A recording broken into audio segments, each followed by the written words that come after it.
I'm with firmware 1.0520 and I'm on video mode, my favorite settings. And I'm going to switch over to super night mode, the same thing, 4K 60 frames per second. As you can see, I'm walking and I'm passing underneath a light in a low light situation. And this should give you an idea what the camera should do.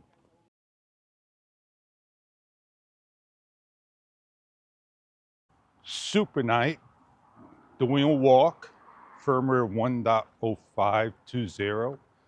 And yeah, they're supposed to improve the shutter and all that. And this is my test. What I am going to do now is I'm going to update my firmware, and timer shooting does not work in 10520. And also to dim down the camera is going to not work in Never. And now those are the improvements of what they did in Gray 1.02330.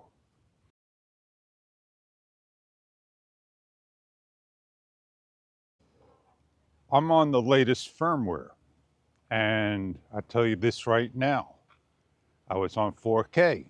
I had to make sure what settings I were on, back to 1080p. So something that DJI needs to be informed. Don't mess with people's settings. Keep them the way they are. Don't reset the camera. And that was good on the last firmware. This is Super Night, 4K 60 frames per second. The same exact walk shot. Now what I'm gonna now do is switch over, give a little fast walk, and switch over to regular video mode and see what my settings are. Okay, so those settings were normal. They did not change. So it seems that I'm in 4K, 60 frames per second, 1/60th, 8000 EVs, negative 0.3, with the texture -2, video noise -1, auto white balance, and my audio -7 dB, because I talk loud and my mic is over here. So this way you can hear me, and I try to keep at the -12 dB decibel, and I'm always at higher than that. Can never get it to the true -12, -6 dB. Test 1, 2, 3. I will tell you this, my screen all looks brighter and I'm at 74%. Normally I keep it at 68%. So I'm not sure what firmware 1.00.02.0330 Gray has done. And let me inform you that this is a public announcement that DJI makes Betaware firmware to the public and does not mention it on the Mimo app.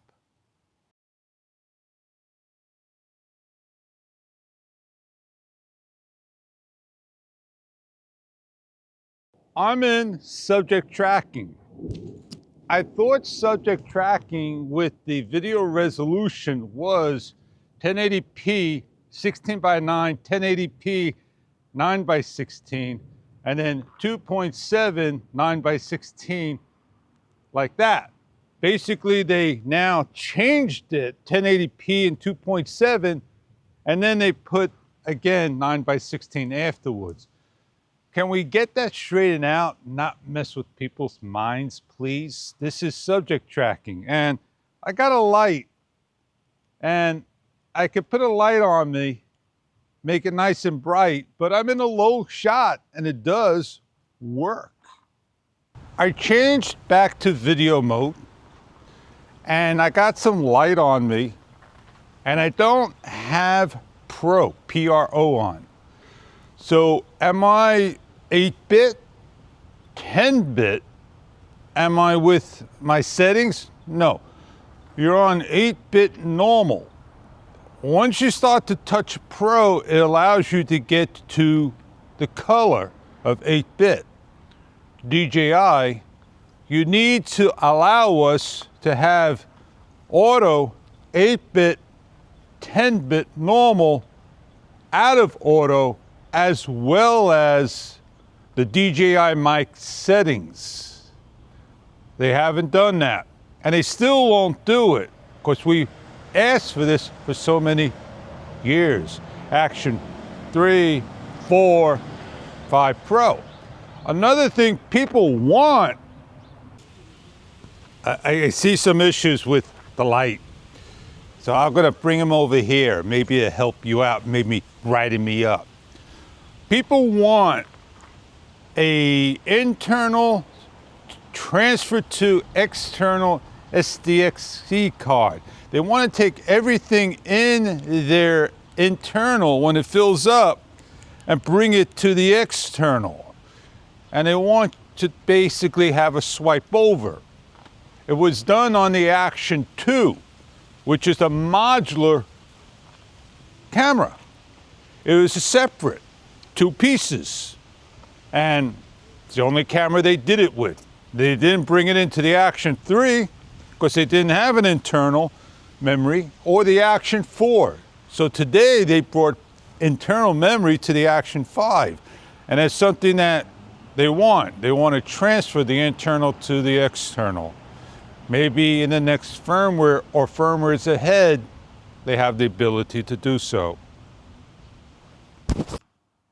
This is from DJI, gray firmware.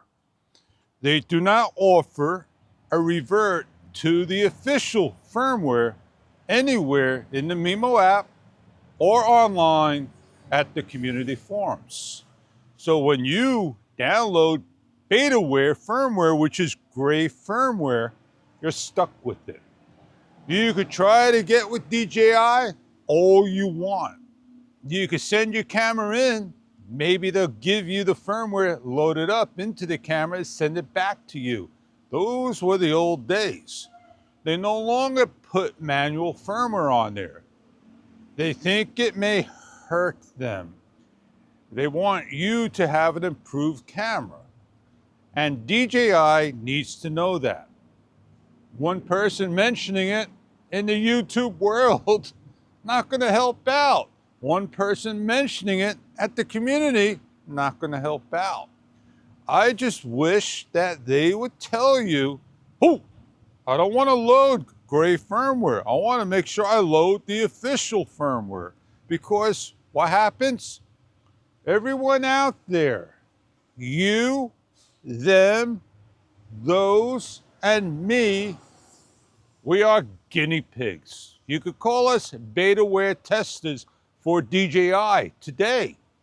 And that's what they're doing. Everybody out there is testing out their gray firmware. And you come back, oh, I love to see this. I want to see RTMP, and I want to see it with this. This is an action camera. Then it becomes a vlogger's camera, and then it becomes a sit-down desk camera. So you could do your web camera. If you wanted to do web camera, wouldn't you want to get a web camera? And this is heard all over on every single camera that's released on the market. They want to make it, you want to make it the best camera for your needs. And we all get that. Let's make this the best action camera in the world and concentrate on that. In the camera, there's something called the lens boost. No way in hell can you activate it. You could keep on pressing it all you want. It's now in your camera until DJI goes to market with the removable lens we have and put a lens boost lens on. DJI is now like GoPro. And I'm not happy that DJI is going GoPro style. Are you? All right, I apologize. I got lens boost to work. Cold fingers, a little hard to press on the interface. Not sure why that is. Maybe the interface got messed up when they put gray firmware on. But this is lens boost enabled. It doesn't work with a couple of features, slow motion and subject tracking. How sweet is that? It works with probably ultra wide and wide. So what do I got to do now to get it to work? Is it a feature that is in the camera that you don't need to have a lens, and maybe change it to wide and ultra wide? So let me go see if I need to change my field of view now, if it's in there. I was on wide the last shot. This is ultra wide. Now, I don't think if I put on standard dewarp, it's going to work, because it kind of said subject tracking and slow motion won't work. It didn't say dewarp won't work. Common sense is we know that subject tracking only uses standard dewarp mode, right?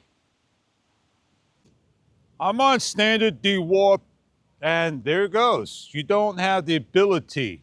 Standard just basically disappears when you choose lens boost. And it is saying that the switch is an issue. You could try to keep on touching it, you could do everything else, but the switch is very difficult to change over. I think they set it that way on purpose, so this way you don't make a mistake hitting it and causing an issue. So I want to see how my video is. Well, I'm about wrapped up, and I'm going to finish walking and meet Joe and see what Joe has to say about this, because I'm not satisfied or meets my high expectations of great. One of the things that the firmware was supposed to fix was in the car scenario scene where you do one of these rolls. So now we have to ask the question, is the gyro really corrected? So when I start my camera in horizon balance, will I get that pitch? And I don't want to see that pitch and roll. And it always happens for the first 18 seconds, people say. Now, I make videos on what people say, and I share it to all so we can get those issues out there. Post down below, post at the community. Let's get these things resolved. I'm going to switch over to horizon balance. When on horizon balance, you're only entitled to standard dewarp. We can get horizon balance on wide. And yeah, so you know there's a lot of software, CPU happening. How much memory is stored for all this? We have we have 47 meg of memory, and some of it's already stored for software. They could give it a little bit more and fix these issues.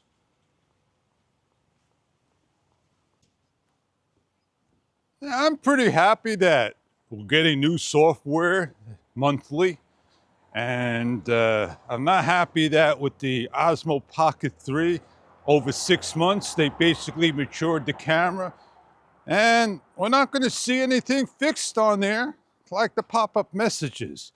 And yeah, it is what it is, man. We tried, and we didn't win this time, but maybe the next time we'll win. I really wanted to do a lot more testing, but I did get the 2 shots I wanted, 4K 60 frames per second. That was supposed to be for low light, and yeah, finally they added it into the actual super night, and it was there before 4K 60 frames per second, but they improved it. People weren't happy with the low light. They made themselves look like a GoPro vivid video that looked like a painting. You remember that in the GoPro? Yeah, man. So now we have here, maybe they improved it. And I have yet to see it until I go back and edit the video on it. And then I could say, hey, how does it look to you, fish? Does it meet your standards? Well, I never complained about it. I just grabbed the video, go, and shoot.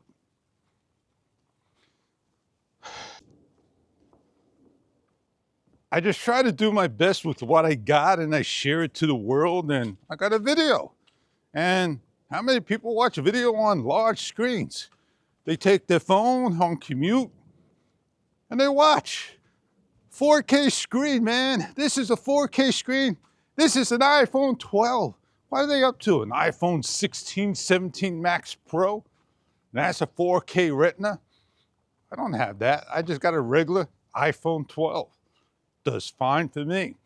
I don't care if it's real crisp and clear or it's just standard video. It works quite well and gets the videos that you shoot across to me. And it looks damn good. All right, so my last thing before I get out of here, DJI, fix the damn bin of us going into the settings. I want to show you the beauty of the camera and navigate through and make a video. I can't, because if I leave it alone for 10 seconds, it starts to dim and goes to standby in a minute's time. And on that note, I'll see you later and catch you later, alligator.